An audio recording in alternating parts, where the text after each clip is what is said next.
Salim league नून के रहनुमा तलाल चौधरी की नाअहली खत्म होने पर साबिक वजीर आजम मियां नवाज शरीफ का रद्द अमल भी आ गया। समाजी राब्ते की वेबसाइट ट्विटर पर अपने बयान में मुस्लिम लीग नून के कायद मियां नवाज शरीफ ने कहा है कि तलाल चौधरी को तौहीन अदालत में नाहक 5 साला नाअहली की सजा साबित कदमी से काटने पर मुबारकबाद देता हूं।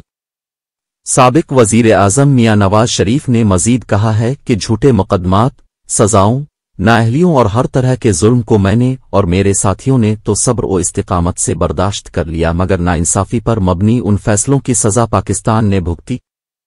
नवाज शरीफ ने कहा है कि 2017 के फलते फूलते पाकिस्तान को जब्र और नाइंसाफी के फैसलों ने 2022 तक इस नहज तक पहुंचा दिया कि गरीब अवाम 2 वक्त की रोटी को तरस गई। अगर अल्लाह ताला ने मुस्लिम लीग नून को दोबारा मौका दिया तो 2017 से भी बेहतर पाकिस्तान बनाएंगे इंशाअल्लाह।